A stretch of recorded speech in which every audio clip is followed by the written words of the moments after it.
2일 후에 압살롬은 전차와 말들을 준비하고 50명의 군사들을 마련해 자기를 앞세웠습니다. 그는 일찍 일어나 성문 쪽으로 향한 길가에 섰습니다. 누구든 판결을 받으려고 왕 앞에 상소문을 들고 오면 압살롬이 그 사람을 불러 말했습니다. 내가 어느 성 출신이냐? 그 사람이 이스라엘의 어느 지파에서 왔습니다. 라고 대답하면 압살롬이 그에게 보아라. 내 상소가 옳고 타당하지만 내 말을 들어줄 만한 사람이 왕에게 없구나. 라고 말하며 또 이렇게 덧붙여 말했습니다. 내가 이 땅에서 재판관이 되고 누구든 상소나 재판할 문제를 가지고 내게 오면 내가 정당한 판결을 내려줄 텐데. 또한 압살롬은 누가 자기에게 다가와 절을 하면 언제든 손을 뻗어 붙들고 입을 맞추곤 했습니다. 압살롬은 정당한 재판을 호소하며 왕께 오는 모든 이스라엘 사람들에게 이런 식으로 대해서 이스라엘 백성들의 마음을 사로잡았습니다. 4년 만에 압살롬이 왕께 말했습니다. 헤브론에 가서 제가 여호와께 서원한 것을 이룰 수 있게 해주십시오. 왕의 종이 아람의 그술에서 살 때 여호와께서 저를 예루살렘에 다시 가게 해주시면 제가 여호와를 섬기겠다고 서원했습니다. 왕이 그에게 평안히 가거라 하고 말하자 그는 일어나 헤브론으로 갔습니다. 그때 압살롬은 이스라엘 모든 지파에게 두루 첩자들을 보내 나팔 소리가 들리면 너희는 곧바로 압살롬이 헤브론에서 왕이 됐다고 하라라고 말해두었습니다. 예루살렘에서 200명의 사람들이 압살롬을 따라갔는데 그들은 단지 손님으로 초대돼 이 일에 대해 아무것도 모르고 그냥 따라 나선 것이었습니다. 압살롬은 제사를 드리면서 다윗의 참모인 길로 사람 아히도벨에게 사람을 보내 그의 고향 길로에 오게 했습니다. 이렇게 반란 세력이 점점 커지자 압살롬의 추종자들도 점점 불어났습니다.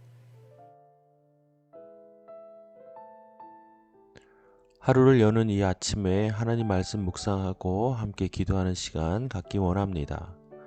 오늘은 사무엘하 15장 1절에서 12절까지의 말씀을 함께 나눕니다. 우리가 잘 아는 것처럼 다윗의 아들이었던 압살롬은 이제 아버지인 다윗을 몰아내고 자신이 그 왕위를 빼앗고자 야욕을 품습니다.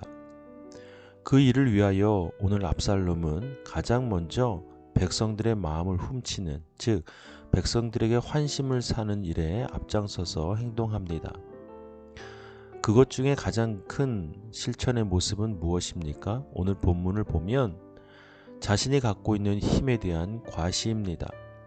즉 백성들에게 자신이 얼마나 힘이 있고 또 권력이 있는지에 대해서 표면적으로 나타나기에 급급했습니다. 두 번째는 무엇입니까? 그들의 마음을 이해한다고 그들을 배려하고 또 그들을 품는 어떤 넓은 아량의 모습을 보이고자 노력합니다.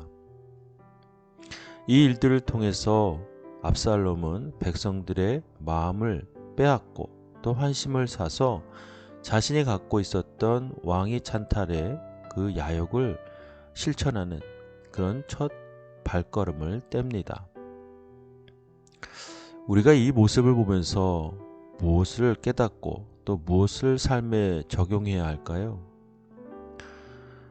먼저 인간은 겉으로 드러나는 것에 마음을 둘 때가 많습니다. 우리 존재라는 것은 결국 남들에게 또한 세상에게 어떻게 보여지는가 그것에 마음을 두고 많은 노력과 또 관심을 기울입니다. 그 일들을 통해서 우리가 어떠한 사람인지를 증명하기 위한 목적이 숨겨져 있습니다.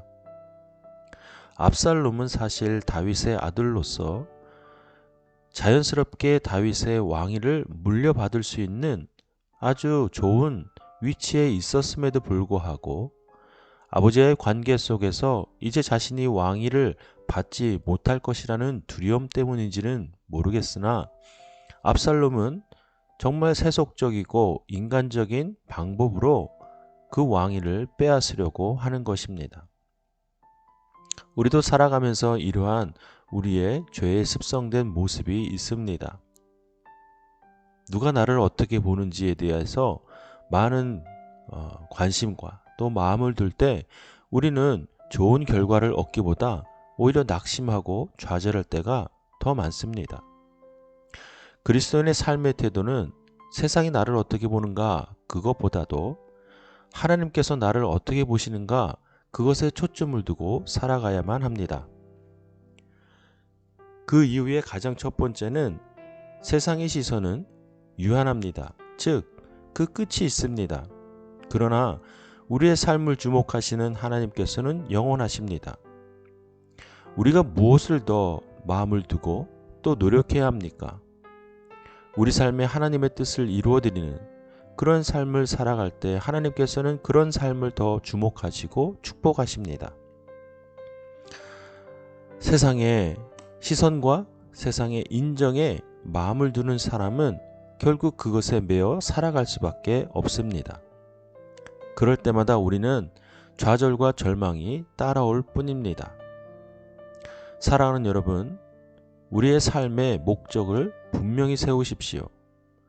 그것은 바로 우리 삶을 주목하시는 하나님께서 우리 삶을 통해 역사하신다는 것입니다. 그것이 우리 삶의 목적이 되기를 바랍니다. 더 이상 타인의 시선과 세상의 인정에 마음을 빼앗기지 않게 되기를 바랍니다. 나아가 사람들의 마음을 구하려고 하는 사람들의 마음에 환심을 사려는 행동보다는 하나님의 마음에 흡족한 사람, 하나님이 기뻐하시는 삶을 살아가는 저와 여러분이 되기를 주님의 이름으로 축복합니다. 이 시간 각자에게 주시는 말씀을 묵상하고 함께 기도하겠습니다.